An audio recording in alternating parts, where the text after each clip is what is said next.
What's up guys, this is part 2. If you saw the last video, it was talking about contrast and how you can balance opposing forces to really make you very attractive to women. And we just been out today, we were snorkeling, saw turtle, octopus, the little Nemo clownfish. It was really beautiful, and today I'm going to try and make the second part of this video in one take, as I always do, but hopefully without the huge blooper that I had in the last video. But hopefully the response to that is more funny than derisory. So what I talked about last time were the kind of nice guy elements that actually help you in seduction. So the things that a naturally nice and good person would do, the way they would treat a woman and interact with her, but the elements of that would actually aid you, that wouldn't mess things up. But we all know that it's the bad boys that get the girls, but really it's more the guy with the bad boy elements. So if you're a nice guy and you do some of the things in the last video, then I'm going to tell you what elements of the bad boy to mix in. And so we were talking last time about strength, about warmth, and in this video it's going to be the things that show strength. So first thing I want to talk about is how to mix things up, and something that is very powerful, I use it all the time, is teasing.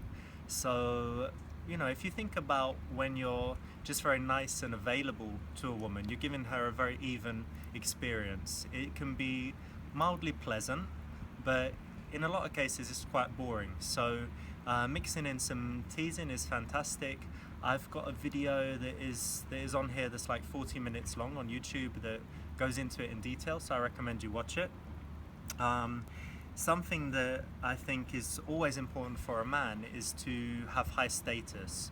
That can be communicated in terms of your body language. If you see the difference between someone that is very needy and they're kind of leaning forward, smiling, nodding all the time, and then someone that is high status and they have this kind of alpha body language, you can kind of copy each individual aspect of alpha body language and high status body language.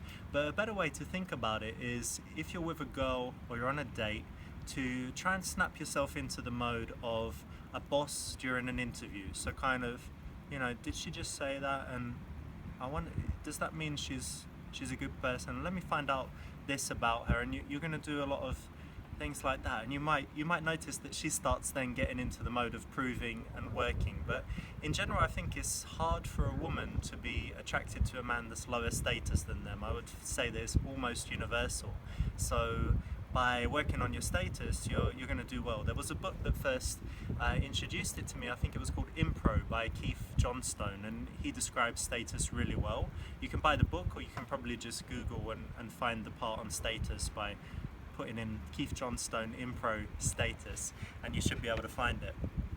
Something very important that I've seen with pretty much all women is that they like a man that is decisive, saying you don't know all the time, asking, well, what do you think? What would you like to do? Do you want to go there, or do you want to do that? Is always wrong. So as I've given examples in the past, like, I'm thirsty, let's go get a drink, or just saying directly, no, I don't like that, it sucks, no, I don't do that, I want to do that. Behaving like that sometimes can seem like you're not taking the other person into account, but it's actually what a woman wants. We always want someone that leads us around, and men want it as well, like women, but men can't be in that role because it's unattractive. So always making the decisions is something that, again, it balances out all of the nice stuff that I said in the last video, where you're going to be gentlemanly, but then you're going to be making the decisions. So it's very cool. I think the seriousness is good sometimes. You should balance the playfulness, the silliness, the nice guy things, the sweet things, with some seriousness from time to time. You can get into an intellectual discussion, meaning something that is an intelligent subject, not talking about music or celebrities or whatever, but something that requires some intelligence. You're going to be serious about it, you're going to cut out the jokes, you're going to demonstrate some knowledge, you're going to ask her opinion, you're going to listen carefully, you're going to consider, give a response to it that is the true response, whether you agree or disagree. and you're going to have these serious moments because a high status man, a leader, you know, he should have this serious side. It just shouldn't be so much that it's boring, but it's going to be balanced with, you know, the light and fun stuff and the nice guy stuff. Final thing that really mixes it up and doesn't go in the nice guy side, but doesn't go in the warmth side, but goes in the strength and the bad boy side, is sexuality. So anytime you've got an interaction that is a little bit flat and a little bit boring, you can spice it up in many ways, but sometimes the easiest one is just to introduce some sexuality. So it can be non-verbal, as I usually suggest, where you could just stop and look at her lips a little bit and smirk until you kind of break her, you know, concentration, and she goes a bit red, gets a little bit flustered, like, what are you looking at? You know, nothing, carry on. And you do it again, and then she's like, stop that. You know, any kind of situation where you do that, you need to think about what's going on inside. You know, her heart rate's increasing, she's starting to think about kissing you, she's seen that you're confident enough to express sexual desire, but you're subtle enough to do it in a really cool undercover way, and it's not like the cheesy thing like, wow, your lips are so kissable, or some stupid thing like that. You know, it's something really subtle and nice, but it has the desired effect.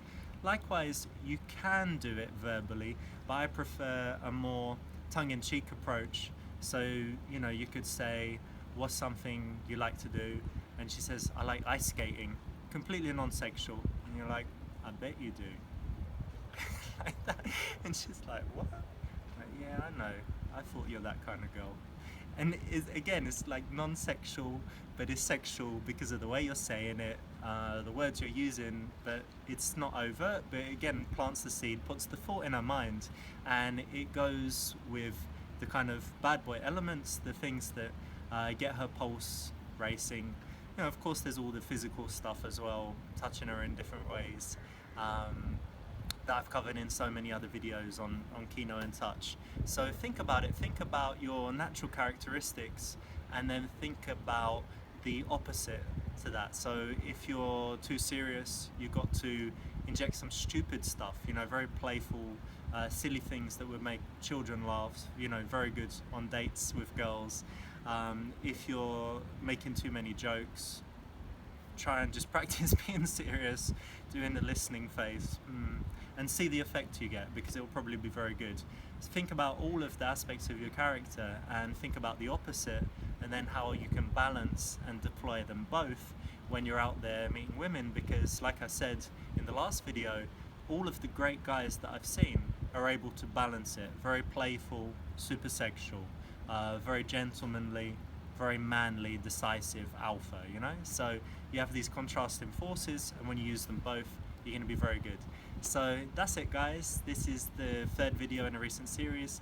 Hope you liked them, and I'll see if I can think of some cool stuff to talk about in future videos. Thanks for tuning in, and hope you had a great holiday season. I'll be in touch. Bye.